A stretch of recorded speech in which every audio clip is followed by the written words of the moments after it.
میرے محترم بھائیوں، کیا تم نے کبھی سوچا ہے کہ رمضان جیسے مقدس مہینے میں تمہارے ایک معمولی سے عمل کی وجہ سے، ایک چھوٹے سے گناہ کی وجہ سے اگر تمہارا روزہ قبول نہ ہو، کیا تم نے کبھی یہ تصور کیا ہے کہ تم سحری سے لے کر افطار تک بھوکے رہو، پیاسے رہو، ہر عبادت کرو، 5 وقت کی نماز باجماعت ادا کرو، ہر نیکی کرو، مگر صرف چند گناہوں کی وجہ سے، ایک چھوٹی سی غلطی کی وجہ سے تمہارے پورے دن کا روزہ ضائع ہو جائے؟ تمہیں کیسے لگے گا؟ تم بھوکے بھی رہو، پیاسے بھی رہو، لیکن پھر بھی تمہیں ثواب نہ ملے۔ یہ کوئی عام بات نہیں ہے میرے بھائیوں، بلکہ ایک تباہ کن حقیقت ہے، ایک تباہ کن حقیقت ہے جسے سن کر تمہارے رونگٹے کھڑے ہو جائیں گے۔ میرے محترم بھائیوں، ذرا تصور کرو، سوچو کہ قیامت کے دن جب تمہارے اعمال نامے تولے جائیں گے ترازو میں، جب تمہارے اعمال نامے تولے جائیں گے اور تمہیں امید ہوگی کہ تمہارا روزہ تمہیں ضرور جنت کی طرف لے جائے گا، تمہیں بہت بڑی امید ہوگی، مگر اچانک ایک اعلان ہوگا کہ تمہارا روزہ سرے سے قبول ہی نہیں ہوا، کیونکہ تم نے اپنی خواہشات کے پیچھے، اپنی نفسانی خواہشات کے پیچھے چلتے ہوئے ایک ایسا کام کیا، ایک ایسا عمل کیا، ایک ایسا گناہ کیا جو روزے کی روح کو تباہ کر گیا۔ ایک ایسا گناہ کیا تھا روزے کے دوران جس گناہ نے تمہارا روزہ ضائع کر دیا، تمہاری بھوک پیاس ضائع کر دی۔ سوچو میرے بھائیوں، وہ لمحہ کتنا خوفناک ہوگا جب تمہیں امید ہوگی کہ میرا روزہ مجھے ہر حال میں جنت میں لے کر جائے گا، مگر ایک اعلان ہوگا کہ تیرا روزہ سرے سے قبول ہی نہیں ہوا۔ جب تمہیں پتہ چلے گا کہ تم نے دنیا کی چمک دمک کے لیے اپنی آخرت برباد کر دی، اللہ اکبر، تمہیں کیسا محسوس ہوگا اس وقت؟ یہ سب کچھ بتانے سے پہلے سب سے پہلے میں تمہیں رمضان کی حقیقت بیان کروں گا، رمضان کی فضیلت سناؤں گا، تاکہ تمہیں سمجھ آ سکے کہ یہ مہینہ کیوں سب سے زیادہ مقدس، برکتوں اور رحمتوں والا ہے۔ یہ مہینہ سب سے زیادہ مقدس کیوں ہے، برکتوں والا کیوں ہے، رحمتوں والا کیوں ہے؟ میرے محترم بھائیوں، سال میں 12 مہینے آتے ہیں، ہر بندہ جانتا ہے، ہر مہینے کی اپنی اپنی اہمیت ہے، اپنی اپنی فضیلت ہے۔ کوئی بھی مہینہ بیکار مہینہ نہیں ہے، ہر مہینے کی اپنی اہمیت ضرور ہے، مگر کچھ دن اور کچھ راتیں ایسی ہیں جنہیں اللہ نے خاص فضیلت اور برکتوں سے نوازا ہے۔ ان راتوں کو اللہ تعالیٰ نے خاص فضیلت دی ہے اور ان راتوں کو اللہ تعالیٰ نے بہت بڑی برکتوں سے نوازا ہے۔ جیسے دنوں میں سے بابرکت دن جمعے کا ہے، ہفتے میں 8 دن آتے ہیں، اور ان دنوں میں سے بابرکت جو دن ہے نا، وہ جمعے کا ہے۔ جتنی فضیلت جمعے کے دن کو دی گئی ہے، اتنی فضیلت کسی اور دن کو نہیں دی گئی۔ وہ دن جس میں ایک گھڑی ایسی ہوتی ہے، ایک لمحہ ایسا ہوتا ہے کہ جب بندہ اللہ سے جو بھی مانگتا ہے اللہ فوراً عطا کرتا ہے، اور وہ ہے جمعے کا دن، وہ گھڑی ہے جمعے کی گھڑی۔ اور سنو، راتوں میں سب سے زیادہ بابرکت رات شب قدر ہے، شب قدر کی رات، وہ رات جس میں قرآن نازل ہوا، وہ رات جو ہزاروں مہینوں سے بہتر رات ہے۔ ویسے تو راتیں بہت زیادہ ہیں، مگر اللہ نے جو فضیلت شب قدر کو دی ہے، وہ فضیلت کسی اور رات کو نہیں دی۔ وہ رات جس میں اللہ کی رحمتیں بے شمار نازل ہوتی ہیں۔ شب معراج کی رات بھی عظیم رات ہے۔ یہ وہ رات ہے جب ہمارے نبی کو معراج نصیب ہوئی، سبحان اللہ، اور اللہ سے براہ راست ملاقات کی۔ یہ رات بھی دوسری راتوں کی طرح نہیں ہے، اس رات کو خاص فضیلت حاصل ہے۔ اب سوچو، دنوں میں جمعے کا دن، راتوں میں شب قدر اور شب معراج کی رات اتنی عظیم ہے، تو کیا تم نے کبھی سوچا کہ مہینوں میں سب سے بابرکت مہینہ کون سا ہوگا؟ جب راتوں میں شب معراج عظیم رات ہے، جب راتوں میں شب قدر عظیم رات ہے، شب برات عظیم رات ہے، مجھے بتاؤ مہینوں میں سب سے بابرکت مہینہ کون سا ہوگا؟ اب آپ لوگوں نے پکا یقین کر لیا ہوگا وہ مہینہ رمضان کا مہینہ ہے۔ سبحان اللہ، یہ مہینہ عام مہینوں کی طرح نہیں ہے، یہ اللہ کی خاص رحمتوں، مغفرتوں اور جہنم سے آزادی کا مہینہ ہے۔ یہ وہ مہینہ ہے جس میں اللہ ہر لمحے اپنے بندوں کو معاف کرتا رہتا ہے، بندوں کے گناہوں کو دھوتا رہتا ہے، انہیں بخشش کے پروانے عطا کرتا ہے اس مہینے کے اندر۔ یہ وہ مہینہ ہے جس میں ہر نیکی کا ثواب 70 گنا زیادہ بڑھا دیا جاتا ہے۔ میرے محترم بھائیوں، یہ وہ مہینہ ہے جس میں ایک فرض کا اجر 70 فرضوں کے برابر ہو جاتا ہے اور ایک نفل کا ثواب فرض کے برابر ہو جاتا ہے۔ کہاں نفل، کہاں فرض، لیکن اس بابرکت مہینے میں ایک نفل کا ثواب بھی فرضوں کے برابر ہو جاتا ہے۔ لیکن سوچو، اگر یہ مہینہ اتنی برکتوں والا ہے، اتنی عظمتوں والا ہے، اتنی فضیلتوں والا ہے، تو پھر بھی کچھ لوگ اس مہینے کی برکتوں سے کیوں محروم رہ جاتے ہیں؟ کیوں محروم رہ جاتے ہیں؟ یہ وہی لوگ ہوتے ہیں جو اپنی خواہشات کو اللہ کی رضا پر ترجیح دیتے ہیں، یہ وہی لوگ ہوتے ہیں۔ تصور کرو، سوچو میرے بھائیو، اگر تمہارے سامنے خزانے کا دروازہ کھول دیا جائے، خزانے کا بہت بڑا دروازہ کھول دیا جائے، مگر تم چاند چمکتی چیزوں میں الجھ کر اصل خزانہ کھو دو، تو کیا تمہیں عقل مند کہا جائے گا؟ ہرگز نہیں۔ رمضان میں نیکیاں برستی ہیں، آہا، مگر کچھ لوگ دنیاوی زینت میں الجھ کر اپنی آخرت برباد کر بیٹھتے ہیں۔ نیکوں کاروں کے لیے رمضان میں رحمت برستی ہے۔ سوچو، اگر قیامت کے دن پتہ چلا کہ صرف ایک لمحے کی لذت کے پیچھے، ایک گناہ کے پیچھے تم نے اپنے روزے ضائع کر دیے، تو کیا تم وہ صدمہ سہ سکو گے؟ اس دن کا یہ صدمہ سہ سکو گے کہ تمہاری عبادت قبول نہیں ہوئی اور تمہاری عبادت کو تمہارے منہ پہ مار کے رکھ دیا جائے گا، اور ساتھ میں اللہ فرمائے گا مجھے ایسے روزے کی ضرورت ہی نہیں ہے، مجھے ایسی عبادت کی ضرورت نہیں ہے جس میں دکھلاوا ہو۔ میرے محترم بھائیو، کیا جانتے ہو کہ اللہ تعالیٰ نے دنیا میں 3 طرح کی مخلوقات پیدا فرمائی، 3 طرح کی مخلوق پیدا کی میرے اللہ نے، جن میں سے ہر ایک کا مقام، ہر ایک کا مقصد الگ الگ ہے، مختلف ہے، ہر ایک کا امتحان مختلف ہے۔ نمبر 1 فرشتے، 3 طرح کی مخلوقات پیدا فرمائی۔ نمبر 1 فرشتے، اللہ تعالیٰ نے فرشتوں کو نور سے پیدا کیا، فرشتوں کو عقل دی مگر شہوت نہیں دی، عقل دی ہے مگر شہوت نہیں دی۔ کن کو؟ فرشتوں کو۔ اس لیے تو وہ کبھی بھی اللہ کی نافرمانی نہیں کرتے، کیونکہ ان کے اندر شہوت ہے ہی نہیں، اللہ کی نافرمانی نہیں کرتے، نہ انہیں کھانے کی حاجت ہوتی ہے، پر بس ہر وقت عبادت میں لگے رہتے ہیں، نہ سونے کی ضرورت، نہ کھانے کی حاجت، نہ دنیاوی خواہشات کا کوئی لالچ ان کے دل میں ہوتا ہے، وہ بس اللہ کی عبادت میں مصروف رہتے ہیں۔ نمبر 1 فرشتے، نمبر 2 جانور۔ اللہ تعالیٰ نے جانوروں کو شہوت تو دی ہے مگر عقل نہیں دی، عقل فرشتوں کو دی ہے اور شہوت جانوروں کو دی ہے۔ اس لیے تو جانور اپنی خواہشات کے غلام ہوتے ہیں، وہ بس اپنی بھوک مٹانے، نیند پوری کرنے اور اپنی جبلت کے مطابق زندگی گزارنے میں لگے رہتے ہیں۔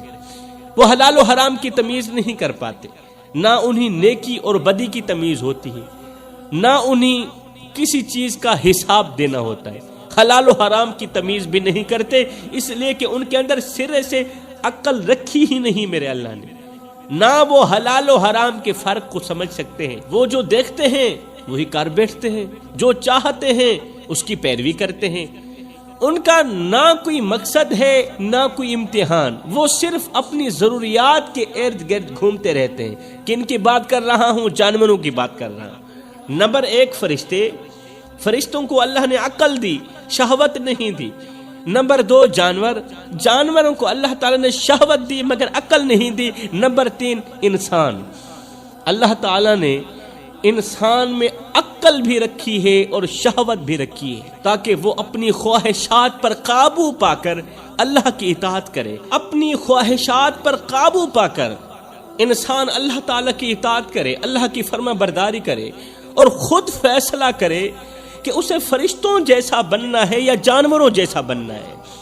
اللہ تعالیٰ نے انسان کو اختیار دے دیا، فیصلے کا اختیار دے دیا تاکہ وہ خود فیصلہ کر سکے کہ اسے فرشتوں جیسا بننا ہے یا جانوروں جیسا بننا ہے۔ یہی وہ فرق ہے جو انسان کو باقی تمام مخلوقات سے الگ کرتا ہے۔ جو اپنی عقل سے کام لے، جو حلال اور حرام کا فرق سمجھے، جو اپنی خواہشات کو قابو میں رکھ کر اللہ کی بندگی کرے، اللہ کی عبادت کرے، وہی اصل میں انسان کہلانے کے لائق ہے۔ جو عقل کا استعمال کرے، اللہ کی بندگی کرے، حقیقت میں وہی انسان کہلانے کے لائق ہے، بلکہ وہ فرشتوں سے بھی افضل ہو سکتا ہے۔ لیکن جو اپنی خواہشات کے پیچھے بھاگتا ہے، جو دنیاوی لذتوں میں کھو کر گناہ کرتا ہے، جو رمضان میں بھی اپنے نفس کا غلام بن کر اللہ کی نافرمانی کرتا ہے، وہ جانوروں سے بھی بدتر ہو جاتا ہے، وہ کتے سے بھی بدتر ہو جاتا ہے۔ ذرا سوچو میرے بھائیو، اگر ایک بادشاہ اپنے بیٹے کو تخت پر بٹھانے کے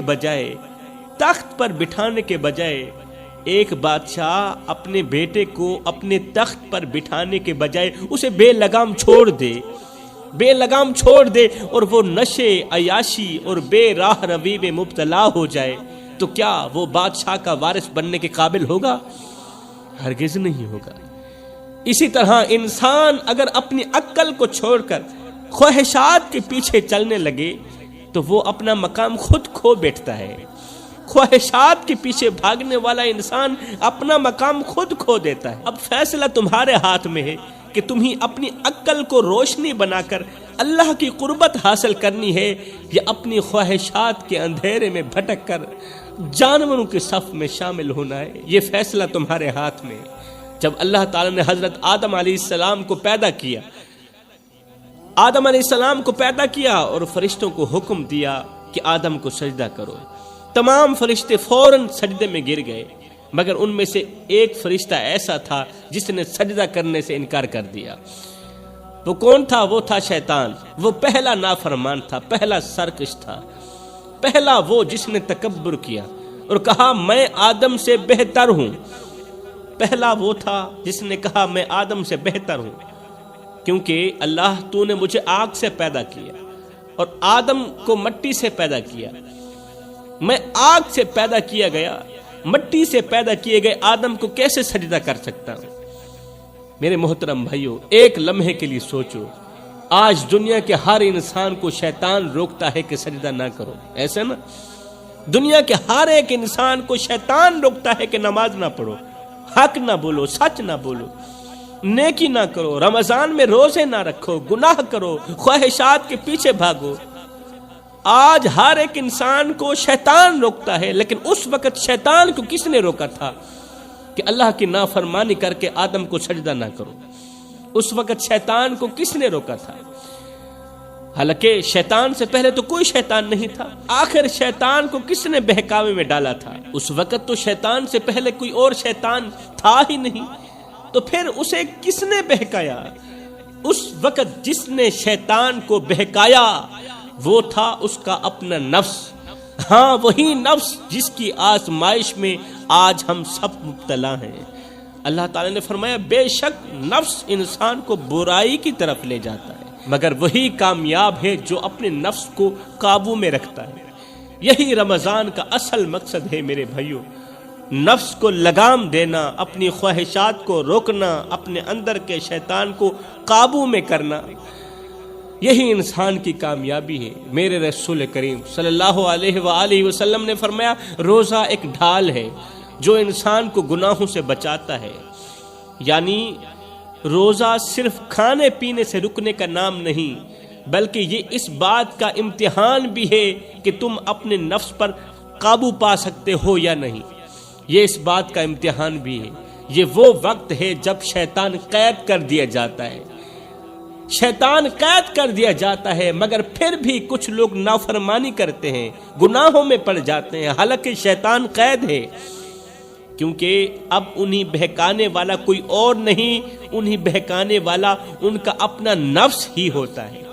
ذرا سوچو میرے بھائیو، اگر کوئی قیدی سال بھر کہتا رہے کہ میں بری صحبت کی وجہ سے گناہ کرتا ہوں، سال بھر کہتا رہے کہ میں بری صحبت کی وجہ سے گناہ کرتا ہوں، لیکن جب وہ تنہا ہو اور پھر بھی وہی کام کرے، تو کیا اسے شیطان کا بہکاوا کہہ سکتے ہیں؟ ہرگز نہیں.